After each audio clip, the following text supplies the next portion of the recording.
नमस्कार दोस्तों, मैं विनय दुबे मुंबई से।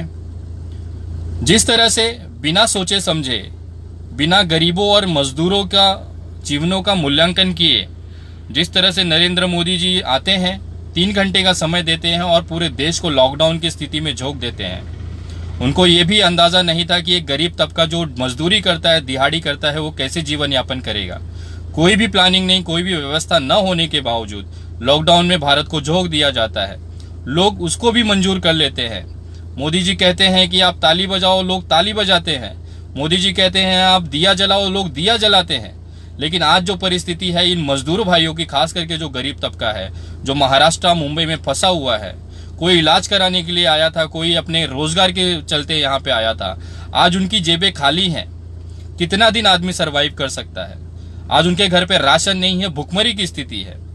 इन्हीं लोगों को अपने देश, अपने प्रदेश, उत्तर प्रदेश या अपने परिवार के बीच जाना चाहते हैं। इनके लिए मैंने 40 बसेस की व्यवस्था की थी। मैंने सभी राज्य सरकारों को लिखा था कि हमें ये 40 बस चलाने की परमिशन दी जाए और इन मजदूरों को निःशुल्क, बिना इनसे 1 रुपया लिए इनके प्रदेशों को छोड़ने की मैंने पूरी प्रबंधन की थी। लेकिन अभी तक इस परमिशन पे कोई भी कार्रवाई नहीं हुई है। मैं खास करके रेलवे मंत्रालय से और खास करके प्रधानमंत्री जी से निवेदन करना चाहता हूं कि 14 तारीख को लॉकडाउन की स्थिति खत्म हो रही है, उसके बाद कृपया करके महाराष्ट्र, मुंबई, पुणे, नासिक ये इलाकों से 2 से 3 दिन के लिए रेलवे जो ट्रेनें हैं, अनारक्षित ही सही, वो छोड़े, ताकि वो उत्तर भारत की तरफ, उत्तर प्रदेश, बिहार, झारखंड, पश्चिम बंगाल, इन राज्यों में जाके जो मजदूर हैं अपने घर पहुंच सके, अपने परिवार के बीच पहुंच सके। वहां जाने के बाद भले इन लोगों को 14 दिन के लिए गांव में प्रवेश न दिया जाए, उनको 14 दिन के लिए अस्पतालों में या फिर वहां के नजदीकी स्कूल में वहां पे इनको क्वारंटाइन कर दिया जाए, ये चलेगा। लेकिन कम से कम अब स्थिति ऐसी है कि इनको यहाँ से अपने गांव, अपने परिवार के बीच जाना है, क्योंकि यहाँ पे ये रहेंगे तो कोरोना से न मरे, लेकिन भूखमरी से ये जरूर मर जाएंगे। क्योंकि जिस तरह से इनके पास आज न इनके मालिक इनको ध्यान दे रहे हैं, न सरकार यहाँ तक उन लोगों तक पहुंच पा रही है। ये कहीं ना कहीं सिस्टम और सरकार की फेलियर है। और मैं चाहता हूं कि कृपया सरकारें इस पे ध्यान दें। और अगर ये चीजें नहीं हो पाती हैं, बस की परमिशन नहीं मिलती है, रेलवे नहीं चल पाती है, तो मैं आपको एक सूचना देना चाहता हूं इस वीडियो के माध्यम से कि आगामी 14-15 तारीख तक हम इंतजार करेंगे। इन मजदूर भाई सारे इंतजार करेंगे। और अगर इस पे कोई ठोस कार्यवाही या ठोस निर्णय सरकार नहीं ले पाती है, तो मैं विनय दुबे इस पूरे मजदूरों का, हजारों और लाखों की संख्या में जो मजदूर महाराष्ट्र, मुंबई में फंसे हैं, उनको लेके उत्तर भारत की तरफ पैदल यात्रा पे मैं निकलूंगा। अंदाजन 20 तारीख के आसपास ही हम पैदल यात्रा पे यहां से निकलेंगे।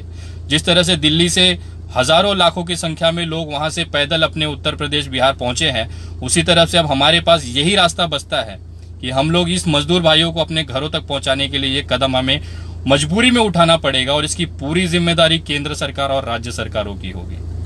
आप हमें उठा के जेल में डाल दे, चल जाएगा, लेकिन ये गरीबों को, जो मजदूर वर्ग है, आज ये भुखमरी है, एक एक दाने के लिए मोहताज है। किसके सामने हाथ फैलाएं? और ये जो परिस्थिति आप लाई है वो आपकी वजह से है, केंद्र सरकार और राज्य सरकारों की वजह से है। उत्तर प्रदेश और बिहार की सरकारें अपने लोगों को नहीं लेना चाहती हैं। जिन राज्यों में, जिनके वोट से आप सत्ता में हैं, आज उनको ही मरने के लिए दूसरे प्रदेशों में छोड़ दिया है। ये आपकी नैतिक जिम्मेदारी बनती है उनको अपने राज्यों में वापस लाना।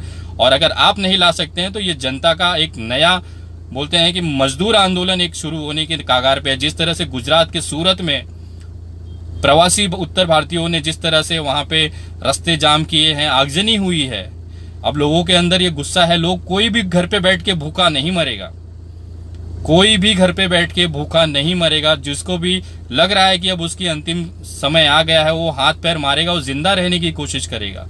आज देश को एक तरफ कोरोना से लड़ने की जरूरत है, दूसरी तरफ भुखमरी से लोगों को बचाने की भी जरूरत है। देश की प्राथमिकता है कि लोग भूख से न मरे। हम सुपर पावर देश बनने की बात करते हैं और यहाँ पे हमारे लोगों को खाने के लिए अन्न नहीं है, कालाबाजारी अपने चरम पर है। ये सारी चीजों को देखते हुए हमें ऐसा लगता है कि अब समय आ गया है। अगर सरकारें इस मामलों पे गंभीर नहीं होती हैं तो मैं ये आपको संकल्प लेता हूं कि मैं विनय दुबे मुंबई से सारे जो मजदूर भाई जो तैयार हैं, जो चलने के लिए तैयार हैं, उनको पैदल ही लेके महाराष्ट्र से मैं उत्तर प्रदेश, बिहार तक लेके जाऊंगा। और आप भले मुझे गिरफ्तार करके डाल दें, चलेगा, लेकिन ये चीजें अब ये सहन के बाहर हो रही है। लोग यहाँ भूखे बैठे हैं, मरने की कगार पर हैं। और इनको राशन नहीं चाहिए, इनको भोजन नहीं चाहिए, बस अपने परिवार के बीच जाना चाहते हैं। छोटी सी गुजारिश है, इनको सिर्फ अपने परिवार के बीच जाना है। वो भले वहां जाके मर जाएंगे चलेगा, लेकिन अपने परिवार के बीच रहना चाहते हैं। आप इनकी परिस्थितियों को समझें और मैं आशा करता हूं केंद्र सरकार जल्द ही इस पे कोई ठोस निर्णय ले, अन्यथा फिर हम पैदल निकलने पे मजबूर हैं और इसकी पूरी जिम्मेदारी केंद्र सरकार की होगी। आपके पास रेलवे है, खड़ी है, ऐसे कुछ व्यवस्थाएं करें, स्वास्थ्य सुविधाएं, चेकअप करें लोगों का, कि उनको पहले स्क्रीनिंग कर लिया जाए, कोरोना टेस्ट करके ट्रेनों में बैठा जाए, और जहां पे भी उतर रहे हैं अपने गांव में उनको डायरेक्ट ना भेज के वहां पे उनको क्वारंटाइन कर दिया जाए।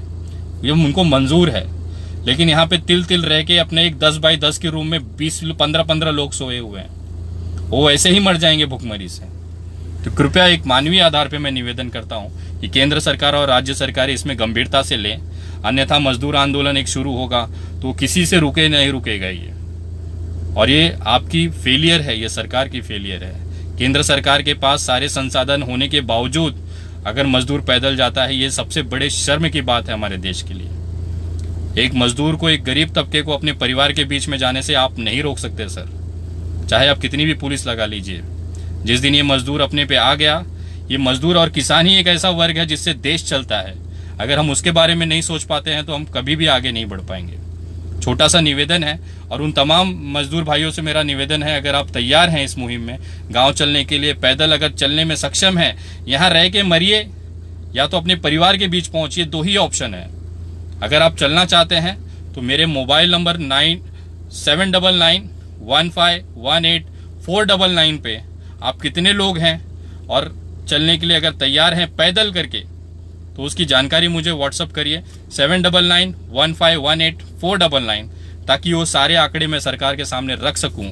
अगर आप नहीं मानते हैं तो इतने सारे लोग पैदल चलने के लिए तैयार हैं, मुझे कृपया व्हाट्सअप करें। आपके पास 50 लोग हैं, 25 लोग हैं जो तैयार हैं उत्तर प्रदेश चलने के लिए, और मैं आपको ये वचन देता हूं कि रास्ते में आपको भोजन, आपको पानी की व्यवस्था मेरी तरफ से रहेगी।